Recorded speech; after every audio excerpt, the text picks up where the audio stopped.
Did we start? Hi everybody, thanks to tuning back. My name is Behrouz Hamzaev. I'm the CEO and founder of World Influencers Network. Currently 3 billion people around the world, and probably you are sitting at home. It's a very first time in our history, in a modern history, that we are getting in such a massive lockdown. And we are trying to learn. We gathered a lot of experts, world-class experts, in order to understand all aspects of current pandemic, what is going on and what we can do about it. What kind of lessons should we learn from this experience? And today, I have the honor of having a fantastic speaker. His name is Brad Twynham. He's a technology strategist, entrepreneur. He's been in entrepreneurship for 25 years in the technology sector, and he's advising CIOs around the world and leverage technology to the strategic gain. In 2015, he started his leadership practice focused on leveraging technology to serve humanity and exponential leadership. Brad is now keynotes around the world on the topics which are like global faculty member of Singularity University and sits on a board of number of AI-based medtech startups and one of the largest healthcare financing organizations in Australia. He is passionate about reimagining global healthcare infrastructure and create more equitable healthcare system for all global citizens. I hope I got it right, Brad. How are you? I'm good, thank you. How are you, Behrouz? I'm good, thank you very much. And how you're tell me about, I'm starting with the traditional my question, which I'm addressing to all our keynote speakers, how your livelihood and daily habits have changed during the COVID, because of the COVID, and tell us a little bit about the country, or in particularly your hometown. What is the difference? Yeah, so I wouldn't say in Australia that we're in lockdown. There isn't a curfew or anything along those lines.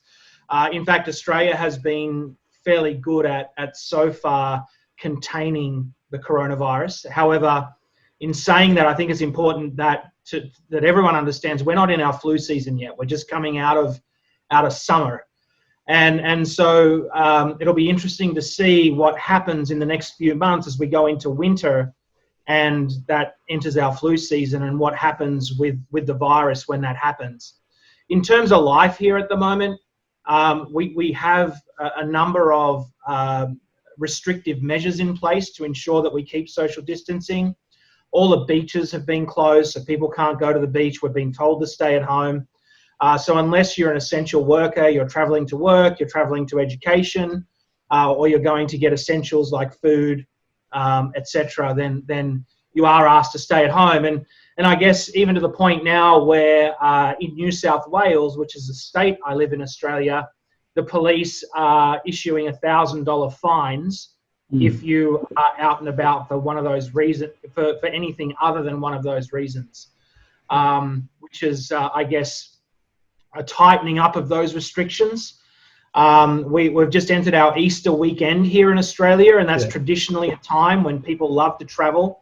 And the police are actually saying, stay at home.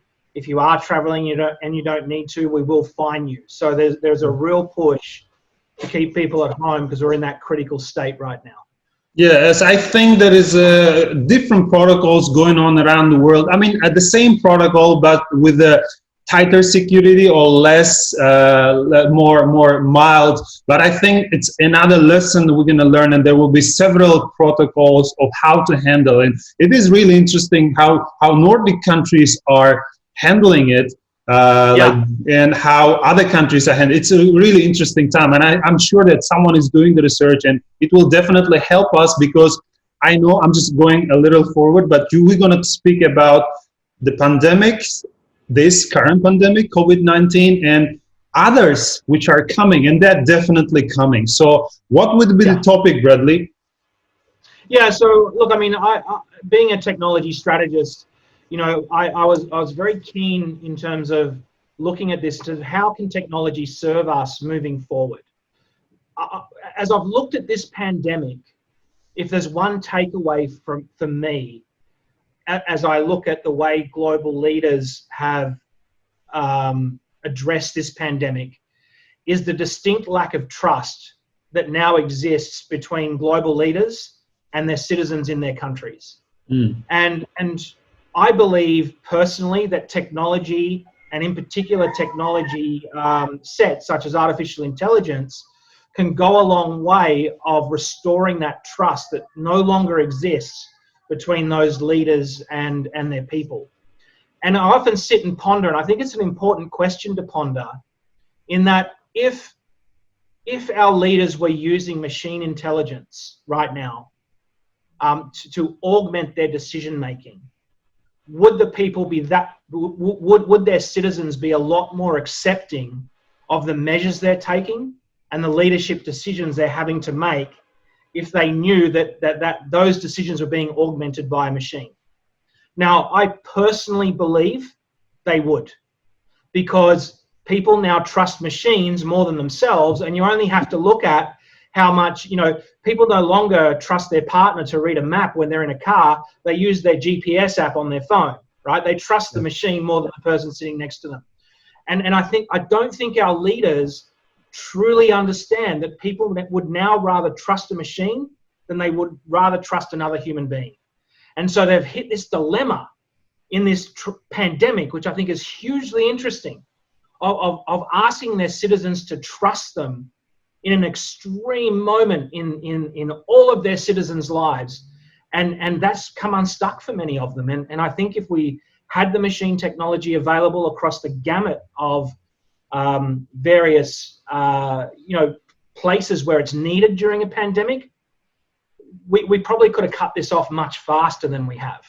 Well, I cannot support this argument more. I mean, as being a person myself, you were just making a perfect example that we cannot no longer live without, one of our devices, and it's very right that sometimes people are taking, governments are taking actions and people are questioning that actions. And you're very right that if the decisions are made on non-bias, machine learning, AI, which brings the big data, and it won't be like subjective opinion, but more of objective point of view, I think that would really help. So can you tell us a little more of how we can implement AI, in what stages? If we just take as a case study the COVID-19, let's say in what parts we could use AI to understand or to help and mitigate the effects? Yeah, so look, I mean, just in the health field alone, right, there's 4 key areas where I believe artificial intelligence should have been utilized through this pandemic. It has been utilized in 3 of those areas, but only one. So the first is in augmenting policy and decision making. Now, this is decisions our leaders make. This is decisions our health authorities need to make and our health planning organizations need to make. Now, so just to clarify, you mean, let's say, if we know when it's coming, how it's coming, what is the effect, so they can take measures and know when to lock down, when to, when to cancel flights, when to cancel that, and how to isolate which part, because the metadata will tell how it migrates. Is it what you're saying? That's right. Well, because I think many countries, and especially Italy, they lost the momentum, haven't they? Because they didn't take that actions earlier enough. So if they knew before. Correct. Well, here's the thing. If machine algorithms were being used to augment policy and decision making when this first broke out in China, the machine would have said, take this seriously. It's coming. Here's its pathway. You're next, right? Oh. Don't take light of this situation. Right? Like GPS, like GPS telling us what route to take. That's right. Right. Now, what our leaders have used during this is static modeling. I mean, if you look around the world at a majority of the models that have been developed that I've seen, it's all static modeling. It's not even predictive modeling. It's static modeling, right? And so what we have are a bunch of experts reading into data that's constantly changing and evolving. And that's the problem. Static modeling's great in a steady state environment, but in a constantly changing, constantly evolving situation, static modeling is worthless. It's the wrong tool. It's like you know, competing against a Formula One car with a normal everyday sedan. You know, you're just not going to compete. Yeah. And that's the problem we've had in this pandemic, is if you look at the speed of the spread of this virus and the unknown unknowns that we've had to deal with, there is no expert in the world who could change course on the assumptions that they're plugging into their models fast enough to change decisions that are being made as more is learned about the virus. Now, the advantage you've got in using machine learning algorithms, right, and machine algorithms, is the machine's processing power is that much faster, right? So essentially that machine can be looking throughout the world at data and the changing state of things and make changes to the decisions that it's and information that it's providing back to leaders so that they can change their decisions on the fly. That is the big missing link we've had in this pandemic when it comes to augmenting policy and decision making. Is static modeling is the wrong tool, but it's all they've had. So if there's one message for leaders, right, it's you need to trust machines, and the role of experts need to shift. So in the future, if we do have machines playing that role of doing all of the processing, looking at the assumptions, learning about the assumptions, changing the assumptions on the fly, then the role of the expert changes to be more of a governor of the information that's coming from the machine rather than the person who has to have the answers. Okay, and that then shifts the whole trust mechanism. Makes perfect sense. Make perfect sense, because everyone is like, every great leader, every president around the world, I mean, the idea is not to know everything, isn't it? They don't have to be, they don't have to be rocket scientists in order to understand that they need a space program, and they don't need to be like, virusologists to understand that lockdown needs to be made. Like, they are managers, and the idea is that there is always an advisor, certain type, and it's a person, and based on his experience, good or bad, based on his network, they always listen to that. So what you're saying is that we can replace it, or we can actually add value, bring the expertise of machine learning, which is million times faster, quicker, and correlates to the current, whatever it's going on. And this is a good advisor of policymaking. I think this is a fantastic point. Absolutely. And here's where it gets really interesting, because I could promise you, if machine algorithms were involved in this pandemic, at some point, right, the machine would have come back with a recommendation that said, eradicate this percentage of the population, take them out. Because machines, they have no empathy, right? They're not thinking, a machine isn't thinking about, it has no empathy in its decision making. So a machine at some point probably would have come back and said, if you want to get through this pandemic quickly, eradicate everyone over the age of 75. Now, as a human being, that's a solution that doesn't work. Right? Yeah, because we're emotional intelligent. Yeah. Correct. This is an extreme solution I'm giving, right? Yeah. But there's probably nuances in this throughout the entire gamut of decisions that needed to be made.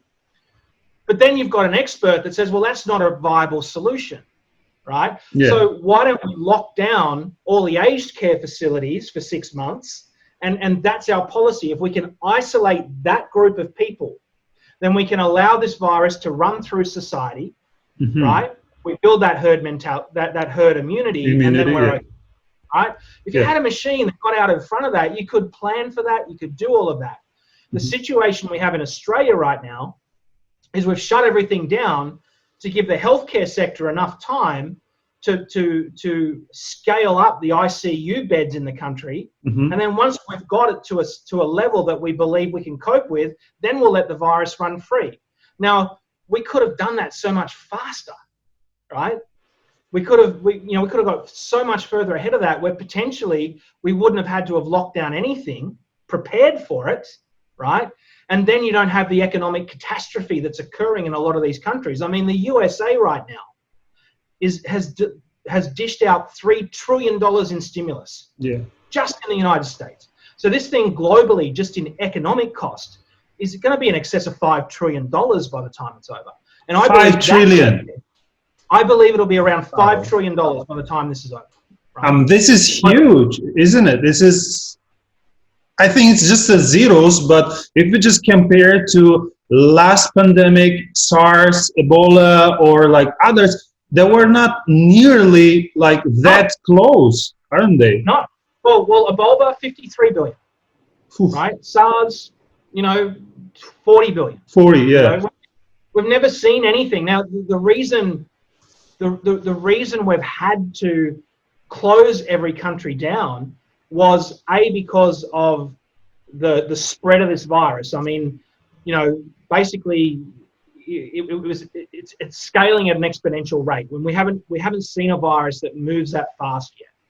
And the second one is, economically, this thing had the potential to kill more people. I mean, this could have been the pandemic that could have killed 50 to 80 million people, right? Oh, now, I don't think it's going to kill that many because we've been able to get out in front of it, although you see that it's pretty catastrophic what's happening in New York City right now. I mean...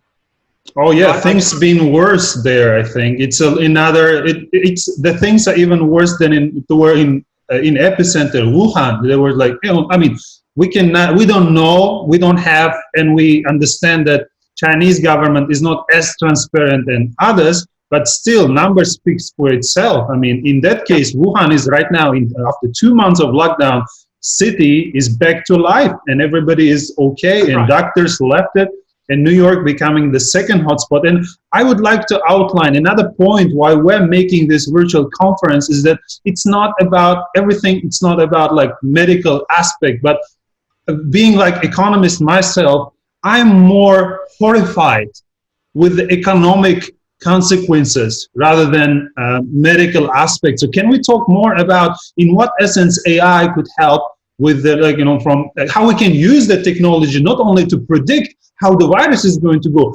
The AI is versatile, isn't it? We can use a different models to understand how the impact is going to be in the economy and what we can do. Can you tell us more about how we can use it? Yeah, absolutely. I mean, I honestly believe out of this, we will see most large corporations around the world, hopefully, start to develop AI solutions that will allow them to get in front of the economic impact and potential solutions and governing, what they need to do from an organizational governance perspective the next time something like this happens as well. And so when I talk about augmenting policy and decision-making, the obvious thing is around leadership and then healthcare organizations, but I think that goes all the way down through all levels of society.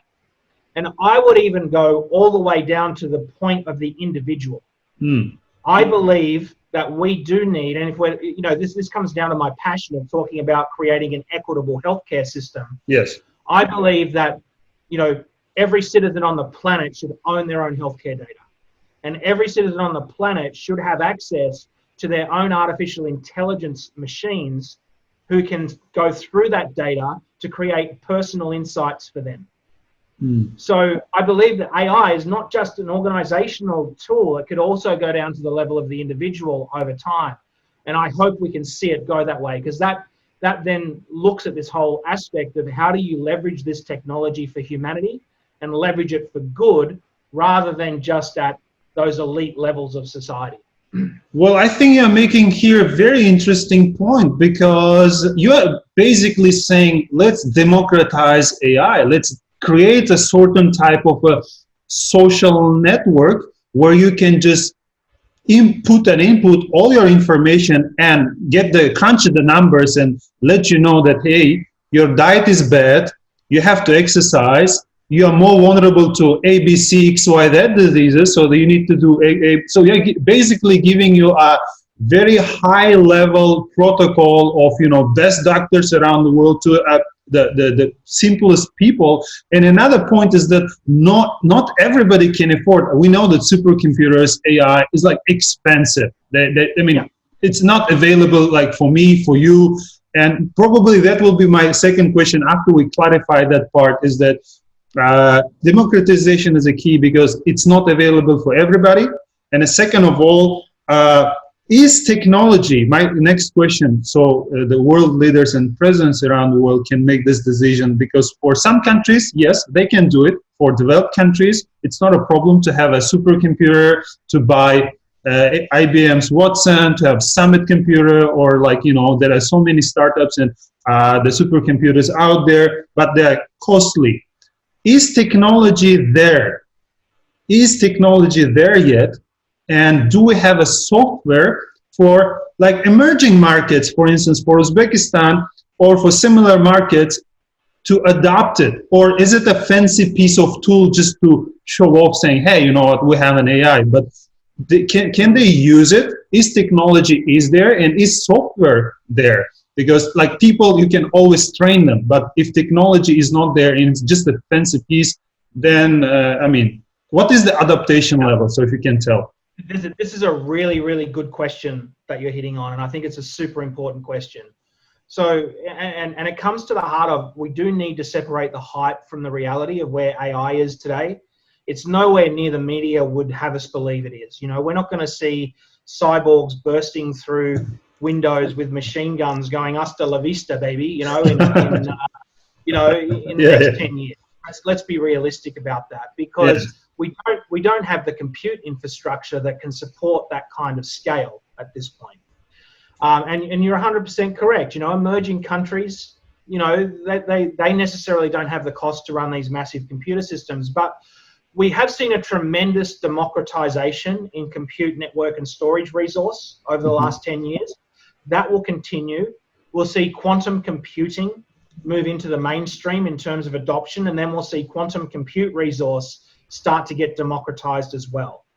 At that point, that's where I believe you'll see AI start to get democratized, because that's when we'll have the compute resource and the processing power to run AI at scale. And that's when and it won't just be AI, that's when we'll see technologies like AI, blockchain, cryptocurrencies, you know, all those emerging exponential technologies we see now. That's when we'll see them start to democratize. And I believe we'll start to see that occur towards the end of this decade. End of this decade. Well, pretty much 10 years is nothing, because, you know, the industrial revolutions usually took 50 to 70 years to have a span. So us being at the verge of fourth industrial revolution, where the data, big data, IoT, 5G, and all that internet latency speed will allow us to connect and have more information that we can actually process. So you're saying that technology is here, but it needs to be developed, right? Well, absolutely. And look, we're talking about exponential technologies here. And I think this is a really important point for any leader to get their head around. Because one of the things this virus has taught the world is what exponential math is, right? Yeah. People now have seen an example of what exponential math is, right? Just by looking at how this virus has spread. And my encouragement to world leaders and to anyone in a leadership position, whether you're running an organization or whether you're in the public sector, is you need to understand that these technologies like AI and blockchain, they will behave in the very same way this virus has. And if you're not ready for it, if you're not strategizing about it, if you're not thinking about how to utilize these technologies now, it will come at you faster than you can think. And you're going to be on the back foot, right? Okay. And so that's the challenge that leaders need to think about is how do they start adopting this? And one of the big things that I'm very passionate about in the AI space is ensuring that we have an ethics framework created before the technology starts to take off. Because if there's any technology on the planet right now that can create a tremendous bifurcation between people who have something and people that don't, it's artificial intelligence. And one of the real risks that we run if we do not get this ethics infrastructure in place is creating a permanent underclass of global citizen that will never be able to keep up in this world of exponential technologies as they start to get democratized, business models change, industry gets disrupted, governments get disrupted. And I would hate to be looking back 20 years from now and saying that this moment in time was the moment we created a bifurcation in humanity that we were never able to come back from, and we created a permanent underclass of global citizen. And I think that's something that global leaders really need to be aware of. Okay, that also makes very interesting sense, because all the time there was always like countries who are rich and getting more rich, and there were always the countries who are like being used in a different source, and they get just where they are. I think bringing and creating a global community, it means that everybody has an equal rights to access, at least to goods, That's to right. to education, to healthcare. It should be globally available. It's a really good point. And another point of mine is that I wanted to ask you, because many leaders, I think they have that same question, and many people around the world who are managing a lot of people, they say, you know what, automatization, or basically what's fourth industrial revolution is that we are like any work that can be done by the robot in the next 10 years will be done by robots, aren't they? So any repetitive task, any factory worker, or we're talking about driving, we're talking about any kind of automation. So what I'm trying to say is here, the one part that scares and that stops the adaptation of that technology, they say, oh, you know what? We will lose labor. What the people are going to do if we automate everything, and if we let automatization, AI, and if we just adopt this technology quicker, the computers are going to steal the job. What you can say about this point, sir? I think it's inevitable. Okay. It's going to happen.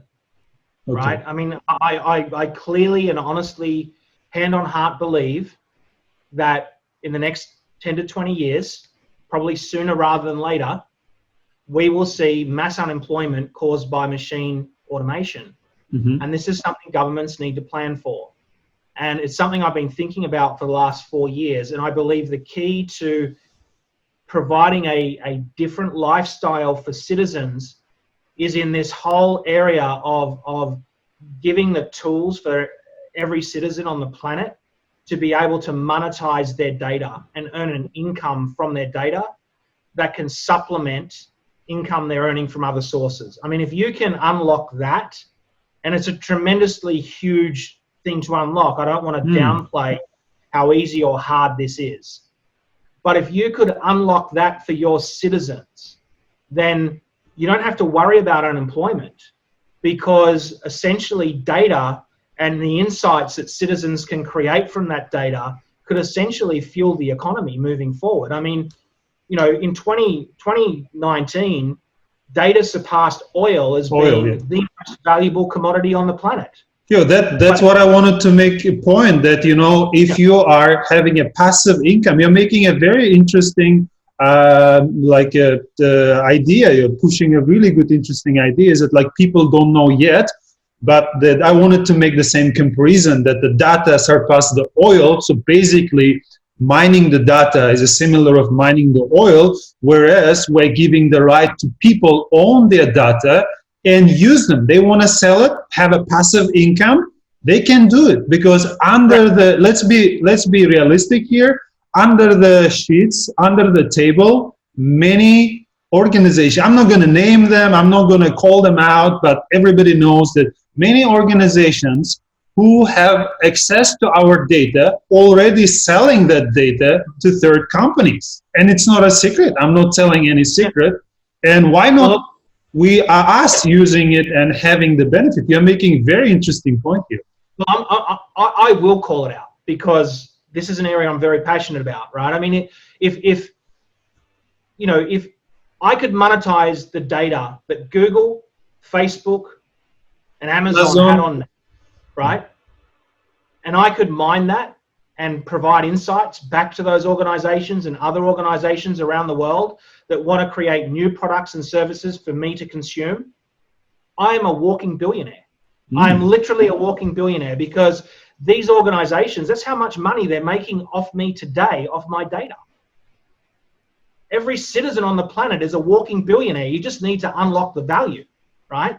And this is my point. This is when we're looking at mass unemployment, my view is the key to solving this problem is not some universal basic income that's funded. I mean, all of that stuff's going to be funded through some kind of taxpayer system, which is a zero-sum game because we're looking at an aging population anyway. Yeah. So anything that's taxpayer-based is basically, you know, not sustainable. So what is sustainable? Well, data is infinitely sustainable, right? It's a closed-loop economic system, you know, and closed-loop economic systems are highly sustainable. So back to my point, I'm a big believer that this is what governments need to be looking at, is how can they give access to their citizens, and how can they allow entrepreneurs to create solutions for their citizens that allow those citizens to create insights that are of value that they can then sell back to the organizations who want to create more services for those citizens to consume. And that in itself will fuel an entire economy. Wow. So basically saying that the government needs to arbitrage it. It should go up front and say, hey, this is the framework. These are the rules we are playing. Let's play. Because right now there are no rules. It's like a wild, wild west. I mean, like those companies you mentioned it about, they do with the data whatever they want, because there is, again, there is no any kind of protocol, there is no any kind of policy that are protecting using our data by third companies. And I wanted to talk about the universal basic income, but your view, basically universal basic income is, we called it like a technology tax, isn't it? Robot tax. So basically all the companies who are replacing human with the technology, we say, okay, now you guys are paying higher taxes, and government going to distribute that money as a universal basic income for people who lost their job. But that model is not sustainable. It may work in a certain countries where the transparency is high. It may not work in certain countries where the transparency is low, and it will be uneven distribution. But your model is saying, I own my data and I earn whatever I want to earn from it. So I think this is a really interesting talk. And I think it's a bigger talk. But if we come back to our point, it's going really interesting, by the way. And I urge everybody to check his website. I urge, we're going to put a link down below to every work of Bradley, all the videos. And it's a fantastic talk. And unfortunately, we're unable, given the time frame, we're unable to cover everything. So if we come back to COVID-19, to present day. Yeah, I'm a technology person, so I get into that. So that's fine, because it is interesting, honestly. And if we come back to COVID-19, and I think we're gonna have to make a conclusion at this point. So if I'll give you a floor in the next several minutes, can you make a sort of a conclusion? And can you make a suggestion, sort of like a what to do as a suggestion to people, to companies, to government leaders, to presidents and the ministers around the world, what they can do as a country? Maybe we start as a global, like what global community and organization like UN, World Health Organization could do, should do, what governments should do, and what private sector can do. So that's how we kind of do a bigger summarize of our topic. Yeah, great. So I'll take 5 minutes to do this, if that's okay. So absolutely. We talked very briefly, or we've talked at length about policy and decision making. The other three areas in this pandemic where AI has been utilized is in prediction, diagnosis, and treatment. And I want to give you a couple of quick examples. Okay. So on the prediction part, there's two companies that have been well publicized. One is Blue Dot, the other one is Metabiota. And they use natural language processing, or NLP, to look at flight schedules, publicly published healthcare data, etc. Now, on March 3, they predicted that by March 3 there'd be 127,000 cases of COVID-19 worldwide. Now, they overshot that number by about 30,000. It was actually 30,000 less than that on that date. But given the unreliable data they were looking at, you could say that is a very, very solid prediction that was made by the machine algorithm to even get to that point. What they did predict successfully was the countries of how this would spread to the rest of the world, right? They predicted all of the countries that this would the pathway of this virus for spread. And that was purely based on looking at airline manifests and airline schedules that were published on the internet. Okay. So here's the takeaway for global leaders. If you can get within 30,000, of an actual number in terms of cases with unreliable data, inaccurate data, imagine what you could have done with accurate data. And as a global leader, we need to, or global leadership team, so the UN or whoever is looking at this globally for the next pandemic, we need to look at how we can get a centralized organization, reliable data that these machine algorithms can then use, because then we will get that prediction probably down to about 99.9% accuracy. And that's what we need if we're going to effectively predict, what the impact of future pandemics will be. So that's the prediction side of things. Moving on to the diagnosis side of things, the standout use case for me was a team of scientists in Wuhan, China, who took a snapshot of 49,000 images from about 106 patients. They were looking at the CT scans of those patients, and then they trained the algorithm on that data and those images, and then used that algorithm with 27 patients to predict whether they had COVID-19 or not. Now, those deep learning algorithms, once they were trained, were able to predict COVID-19 in a patient to the same level of accuracy as an expert radiologist could. So that's really interesting from one perspective, in that, wow, that's really cool. But the more important perspective is the workload reduction on those frontline radiologists was around 65%. So now you're significantly reducing the workload of those people on the front line who are completely overworked when a crisis like this hits. And that's a real example of how AI has been able to augment experts. Now, if you rolled that out at scale, then suddenly this whole conversation of overtaxing our frontline workers goes away, because you have machines augmenting those decisions and assisting those workers. So you can do a lot more with less. So that's really important from a diagnosis perspective. The third, from a treatment perspective, once again, the standout for me is a company called Benevolent AI. They look at scientific literature at scale. So they look at things like gene records, biological pathways, relationships between genes and medicines, and a whole bunch of scientific literature. And they were able to very quickly come to a number of steroids that existed today that could be used for COVID-19 and the treatment of COVID-19. And I believe that in the US right now, they are currently doing clinical trials of a number of treatments that Benevolent AI algorithms had come out and suggested to use. So that's how AI could be used across those three things. So what are the big takeaways for this for world leaders? So let's break this down.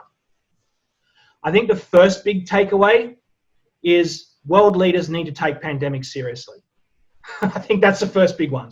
This is my sincere hope is that at the end of this pandemic, our world leaders don't take a deep breath, and then just move on, go back to life as normal and forget about this. And I think there is a chance that will happen. I hope it doesn't. I hope our leaders learn from this that they need to take pandemics seriously. So that's the first takeaway. The second takeaway is we need to figure out how we can get the sovereign data that's required so we can train AI algorithms for future pandemics. And we need to figure out how we can collect that data from countries when it's required, put it somewhere, and then we can let the machine algorithms that we're developing do the work for us in terms of crunching the numbers on that massive amount of data that we collect around the world. I think that's the second one. So we do need to figure out how global leaders are going to work together to create some kind of central data repository that can be called on at times of crisis like this, that artificial intelligence algorithms can go and utilize to learn from and create those decisions that we can then use for augmentation. I think the third one is leaders just need to start taking artificial intelligence seriously. right? Then they need to understand that we need to create the ethics frameworks now, and we need to start looking at this technology, because when it comes to a situation where you have a fast-moving, situation that's changing daily, when we're uncovering new knowns every day, when there's this big body of unknown, and then every day we have a new known appear, right? Experts can't keep up with that kind of data processing. It's impossible. Artificial intelligence is the perfect tool for these situations. It's what it should be being used for. And artificial intelligence really came out of defense. I mean, it's what it's been used for. It's been used in wartime, and this is a war. It's a war against a pathogen, but it's a war. And so leaders should be looking at machine learning, deep learning, all those types of technology disciplines, and figure out what kind of solutions they need to fight future pandemics and start taking this technology area very, very seriously.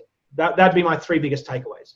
Wow, thank you very much, Bradley. I think this conversation can go for hours, but I think we were able to boil it down to use the first principle to boil down to the core in essence. And thank you very much for outlining very interesting points. And I really hope, and I sincerely hope that I'm more than sure that they're going to take it seriously, because more pandemics are coming, and maybe they come.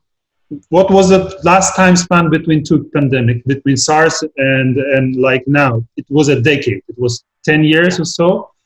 Yeah. Maybe the next pandemic is not going to have that much of time. Maybe it will happen sooner. And I don't know, are we ready to take another hit with 5 trillion, with the check on it? I don't think so. So thank you very much for outlining. Thank you very much. And everybody, please stay tuned for more productive and more like speakers to talk about this. And thank you very much, Bradley, for your time. In essence, I hope we can get the message out there. Thank you, Bekraz. It's been an absolute pleasure. And, if anyone ever wants to ping me on LinkedIn or via my website and continue this discussion, particularly if you're a leader in an organization, love to be involved. The person, like from a personal note, we've done a lot of research, and Bradley is one of the truly trustable person on the web. We'll link down below all the links so you can directly contact with Bradley. And this is the end of this cohort. Thank you very much for listening.